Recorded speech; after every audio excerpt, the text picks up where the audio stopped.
Hello friends, I am Anita Shokan and today we are discussing about utility analysis. तो utility में हम क्या कर रहे हैं? हम कर रहे हैं आज law of equi marginal utility. Equi marginal utility का लॉ क्या है? सम सीमांत उपयोगिता का नियम क्या है? तो इस नियम को कई नामों से जाना जाता है। एक तो इसको हम क्या कहेंगे, सम सीमांत प्रतिफलों का नियम, और पहला जो गोसेन का नियम क्या था, वो था law of diminishing marginal utility. ये लॉ गोसेन का दूसरा नियम है, तो इसको हम गोसेन का द्वितीय नियम भी कहते हैं।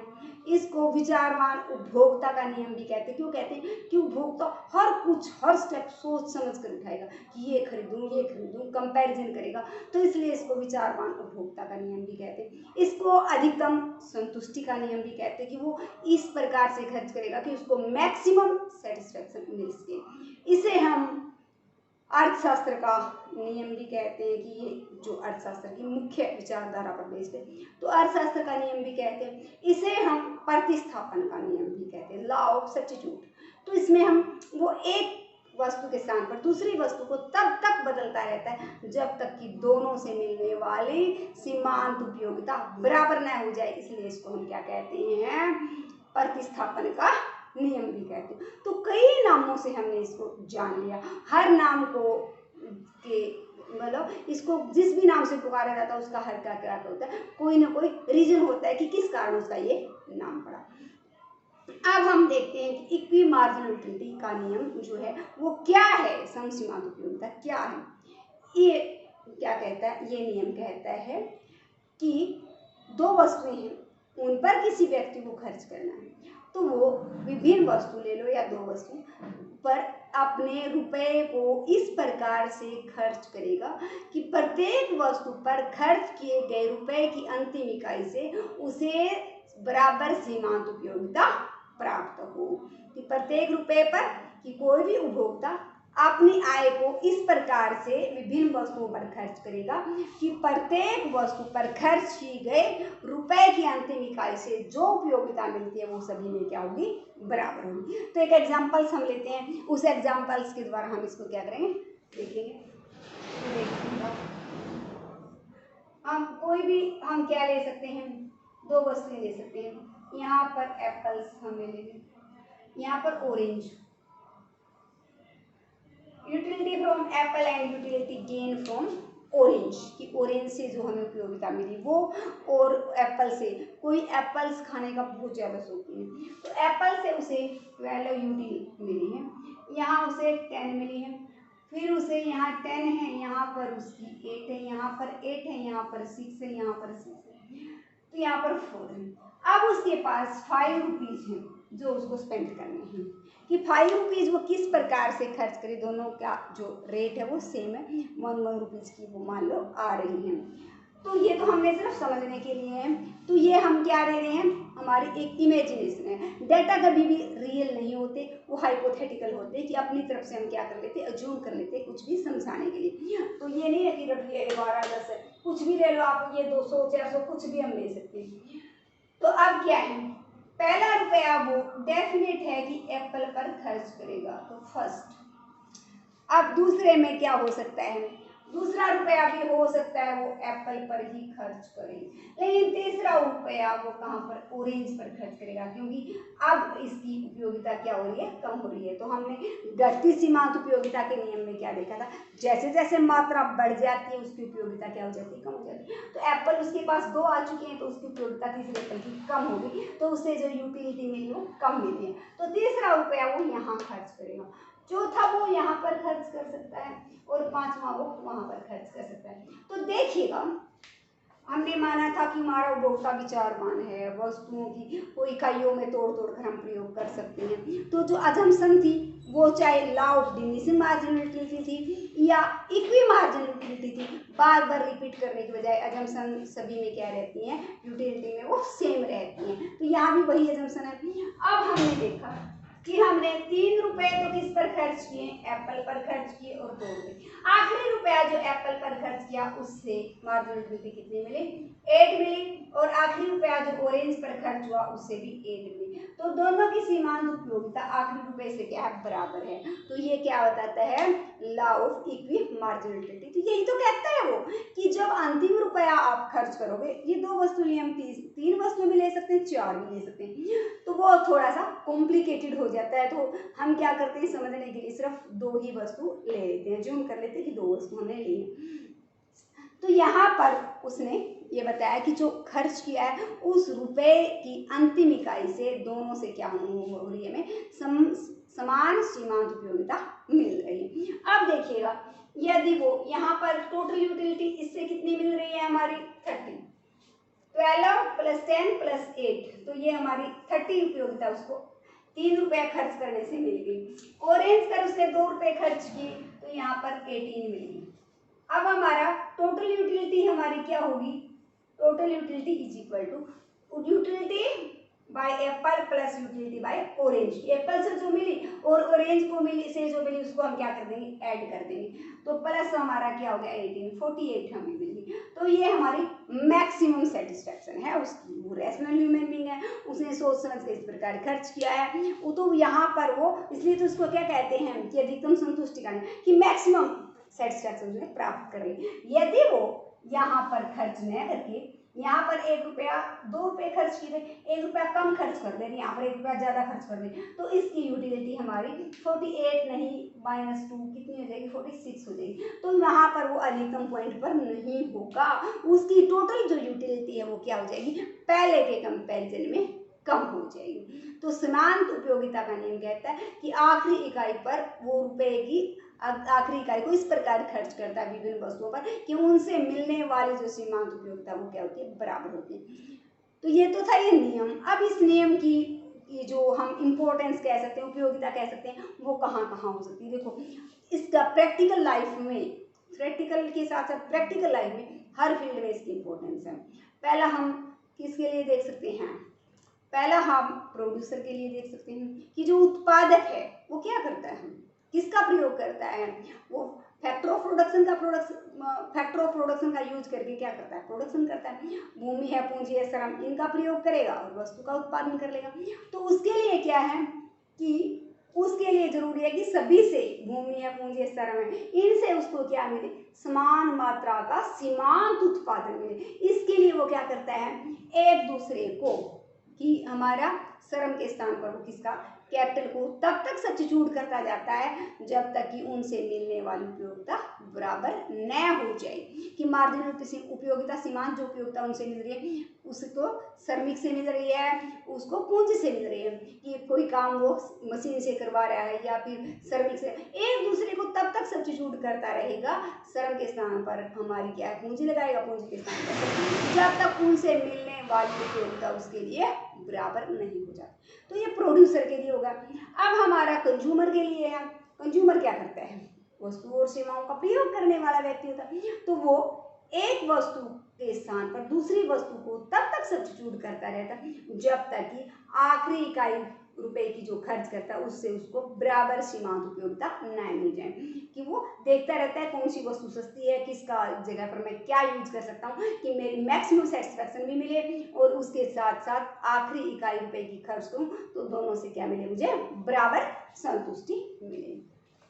उत्पादन था, उपभोक्ता।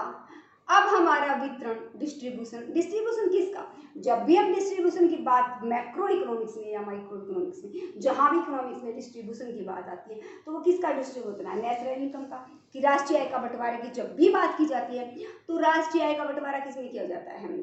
फैक्टर ऑफ प्रोडक्शन में। उत्पादन के साधनों के बीच, कि मजदूर है उसको मजदूरी मिलेगी, भूमि है लगान मिलेगा, पूंजी है ब्याज मिलेगा, उद्यमी है उसको लाभ मिलेगा। तो जब ऐसा बंटवारा किया जाता है तो किसको किसके बराबर मिलता है? प्रत्येक को उसकी मार्जिनल प्रोडक्टिविटी की सीमांत उत्पादकता कितनी है उनके बराबर उनको क्या मिलता है? राष्ट्रीय आय में से हिस्सा मिलता है। अब सबको बराबर का हिस्सा मिले ऐसा हम क्या करते हैं? ये देखते हैं कि एक के स्थान पर दूसरे का प्रयोग इस प्रकार से करते हैं कि जो हमारा सीमांत उपयोगिता सबकी क्या हो जाए? बराबर हो जाए। राष्ट्रीय आय में से उसको उनको उनकी सीमांत उपयोगिता के बराबर ही हिस्सा मिले। अब हमारा विनिमय के के केस में भी हम ऐसा करते हैं कि विनिमय में एक वस्तु को तब दूसरी वस्तु से तब तक बदलते रहते हैं जब तक दोनों से मिलने वाली सीमांत उपयोगिता बराबर नहीं हो जाती। फिर हमारा हम कह सकते हैं कि जो हमारा फाइनेंस मिनिस्टर है उसके लिए भी नियम उपयोगी है। फाइनेंस मिनिस्टर क्या करेगा, एक टैक्स के स्थान पर दूसरे टैक्स को तब तक बदलता रहता है जब तक कि दोनों टैक्सों की जो सीमांत उपयोगिता है वो बराबर ना हो जाए। क्या दोनों सभी व्यक्तियों पर इस प्रकार लगाएगा, अमीर पर और गरीब पर, कि दोनों का जो सीमांत त्याग है वो बराबर हो जाए। अमीर ज्यादा त्याग, प्रोग्रेसिव टैक्स यही तो है कि उसके पर कि दोनों का जो सीमांत त्याग है वो बराबर रहता है। जो अमीर है वो ज्यादा उस पर टैक्स लगता है तो ज्यादा त्याग करता है, लेकिन उसके लिए फिर क्या है, पैसे की वैल्यू भी कम होती है। गरीब है उसके पैसे की वैल्यू ज्यादा होती है, उस पर थोड़ा सा टैक्स लगता है, लेकिन सीमांत त्याग क्या रहता है, दोनों के लिए बराबर रहता है। तो फाइनेंस मिनिस्टर के लिए भी क्या होता है, ये हेल्पफुल होता है कि टैक्स लगाने के लिए वो एक टैक्स के स्थान पर दूसरा टैक्स बदलता रहता है कि इस टैक्स की जो ये जरूरी है, इसका बराबर इफेक्ट पड़ेगा अमीर पर भी और गरीब पर भी। फिर हमारा जो हमारी प्रॉपर्टी है उसके डिस्ट्रीब्यूशन में भी हेल्पफुल रहता है। प्रॉपर्टी क्या है, आपकी प्रॉपर्टी क्या है, आपके पास पैसा है, आपके पास शेयर है, आपके पास बॉन्ड है, आपके पास गोल्ड है, आपके पास मकान है, कि आप इन सब में अपने पैसे को कैसे डिवाइड करें, कितना, क्या जमीन खरीद के रख लूं, क्या गोल्ड, सारा ही गोल्ड खरीद। तो कोई भी व्यक्ति ऐसा डिसीजन लेने से पहले ही सोचता है कि वो इन सभी आइटम्स में अपने पैसे को इस प्रकार से खर्च करे कि उनसे मिलने वाली सीमांत उपयोगिता उसके लिए क्या हो, बराबर हो। तो वहाँ उसका भी उसको डिसीजन लेने में क्या कर दिया, वो हेल्पफुल है। सम सीमांत उपयोगिता के नियम ने बता दिया कि वो इस प्रकार से खर्च करे कि उससे को उनसे मिलने वाली जो उपयोगिता है वो क्या हो, बराबर हो, सीमांत उपयोगिता उसकी बराबर है। फिर हमारा डिस्ट्रीब्यूशन ऑफ टाइम। आप एक स्टूडेंट हैं, आपको टाइम को डिस्ट्रीब्यूशन करना है, ठीक है, कोई मेरे जैसा हो सकता है उसको टाइम का डिस्ट्रीब्यूशन ना करें, लेकिन हर व्यक्ति को जीवन में क्या करना पड़ता है, टाइम को डिस्ट्रीब्यूट करना पड़ता है कि कितने घंटे वो पढ़े, कितने घंटे वो सोए, कितने घंटे वो खेले, कितने घंटे वो मोबाइल फ़ोन देखे, कितने घंटे वो सोए। तो उसको ये थोड़ी है कि सारा दिन सोता ही रहेगा या सारा दिन मोबाइल पे ही लगा रहेगा, नहीं, उसको इनमें इस प्रकार के डिस्ट्रीब्यूशन करना है, अपने टाइम को इस प्रकार डिस्ट्रीब्यूट करना है कि सारे ऑब्जेक्टिव उसके फुलफिल हो सकें। तो इस कैसे करेगा वो कि हर टाइम के घंटों को इस प्रकार बांटे कि हर घंटे की जो सीमांत उपयोगिता उसको मिल रही है वो क्या हो, इक्वल हो। तो टाइम की हर घंटे की उपयोगिता उसके लिए क्या होनी चाहिए, बराबर होनी चाहिए। तो ये क्या थी, इसकी इंपॉर्टेंस थी।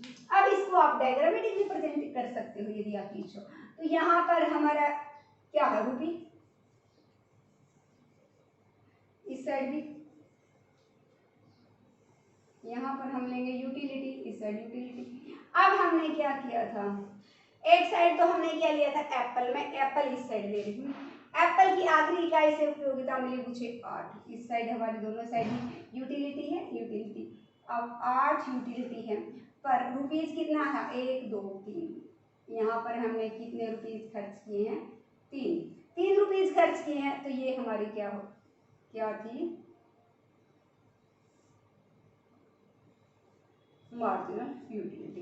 अब यहाँ पर हमने यूटिलिटी तो यहाँ भी 8 मिल रही है, लेकिन यहाँ रुपए कितने खर्च हुए हैं, 2। तो यहाँ पर जो रुपीज खर्च हुए हैं वो क्या है, हमारे 2 है।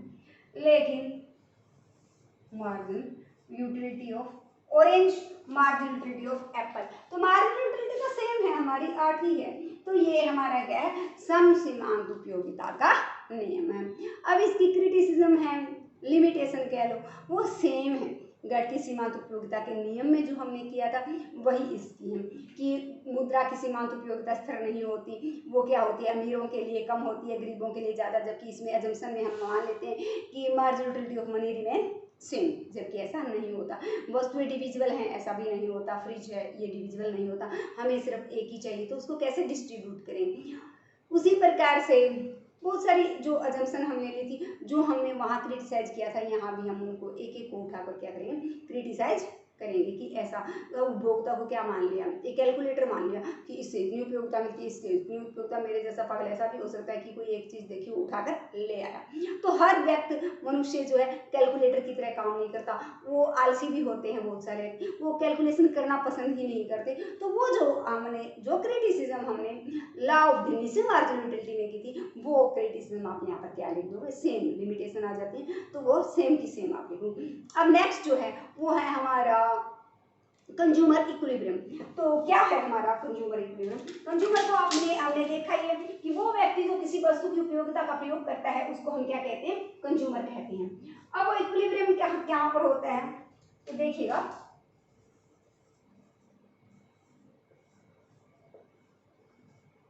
First of all what is equilibrium? Equilibrium is a point of rest from where we do not want to move, जहां से हम वो पॉइंट जहां से हम हिलना ही नहीं चाहते, जहां पर हम अपनी बेस्ट सिचुएशन में अपने आप को मानते हैं। खराब है तो कम से कम खराब सिचुएशन में, यदि उस पॉइंट से लेंगे तो उससे और भी ज्यादा खराब चले, लेकिन हम मानते हैं कि हम बेस्ट से बेस्ट पॉइंट पर हैं। उस पॉइंट से यदि हम लेंगे तो हम क्या चले जाएंगे, उससे गलत पॉइंट पर चले जाएंगे, तो वहां पर हम सेटिस्फाइड हैं, हमें मैक्सिमम सेटिस्फेक्शन गेन हो रही है, तो उस समय हम क्या कहते हैं, तो उपभोक्ता को मैक्सिमम सेटिस्फेक्शन जब मिलती है तो वो क्या होता है, इक्विलिब्रियम में होता है। तो कोई कंज्यूमर कब इक्विलिब्रियम में होता है, जब उसको मैक्सिमम सेटिस्फेक्शन मिल रही हो। तो कई चीजें, कई उपयोग करता है वो उपभोक्ता संतुलन में जब होता है। फर्स्ट है one commodity with one use, एक ही वस्तु है, एक ही उसका यूज है, तो कोई उपभोक्ता किस समय संतुलन में होगा। देखिए कई बार क्या होता है, हम अपने फैसले हम खुद गए, आपके पेरेंट्स भी आपको क्या करते हैं, खुद ले जाते हैं, आपने खुद सूट खुद अपनी मर्जी से सेलेक्ट किया, खूब खुश थे कि 1000 रुपये का सूट आप लेके आए, लेकिन आपने अपने पड़ोसन को वो दिखाया, उसने कहा कि ना इसका तो कलर अच्छा नहीं है, या क्वालिटी अच्छी नहीं है, या ये तो 800 रुपये का आ जाता, मैं लेके आई थी, तो हमारा मन डगमगा गया। वहाँ हम कहाँ, वहाँ हम इक्विलिब्रियम पोजीशन में नहीं है, क्योंकि दूसरों की सुनकर हमने अपने माइंड का जो सेटिस्फेक्शन थी वो खो दी। हम तो बेस्ट पॉइंट पर थे, जो हमने देखा उसमें हम बेस्ट से बेस्ट चूज करके लाए थे, लेकिन यहाँ आते ही तो हमने अपना फैसला बदल लिया। अब मेरा मन है कि कब मैं वापस जाऊं और कब इस सूट को चेंज करवा के लाऊं, क्योंकि मेरी फ्रेंड ने कह दिया कि अच्छा नहीं, इसका कलर अच्छा नहीं, इसका कपड़ा अच्छा नहीं, या ये 800 रुपये का आ सकता था। मुझे दुख हो गया कि मैं तो 200 रुपये ज़्यादा देकर आई हूँ। तो आप वहां पर बेस्ट सेटिस्फेक्शन पॉइंट पर नहीं हो, वहां आप इक्विलिब्रियम में नहीं हो। यदि वो कहता है कि 800 रुपये का, तो ठीक है भाई तू ले ले, मैं अपने हिसाब से, मुझे ये अच्छा लगा, मैंने काफी जांच परख के इसको खरीदा, मैं सेटिस्फाइड हूँ। यदि इस प्रकार से हम रहते तो अब हम क्या होते, इक्विलिब्रियम में होते। तो आप देखिएगा, एक वस्तु है उसका एक ही यूज है, तो कोई कंज्यूमर कैसे इक्विलिब्रियम में रहेगा। तो वहां पर marginality of x is equal to price of x, कि उस वस्तु से मिलने वाली मार्जिनलिटी उसकी प्राइस के इक्वल होती है, तो वो व्यक्ति क्या है, इक्विलिब्रियम में है। अब दूसरा है हमारा one commodity with several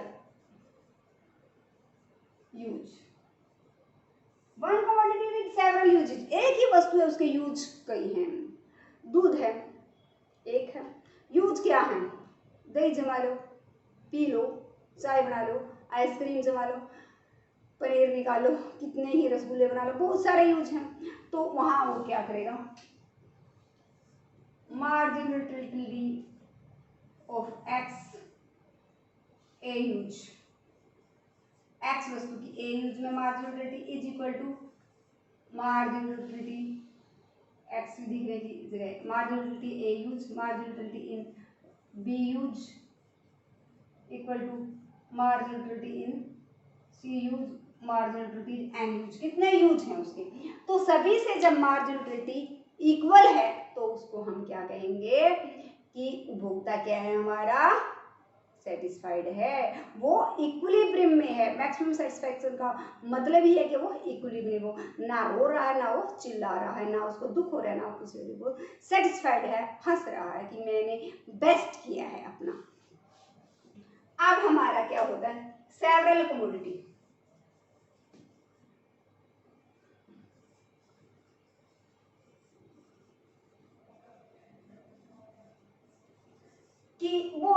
commodity है हमारे पास, marginal utility of A by में price of A is equal to marginal utility of B by में price of B is equal to marginal utility of Z by में price of Z।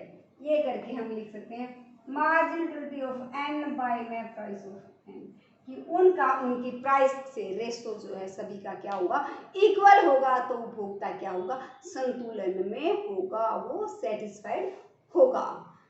तो students, like share and subscribe my channel.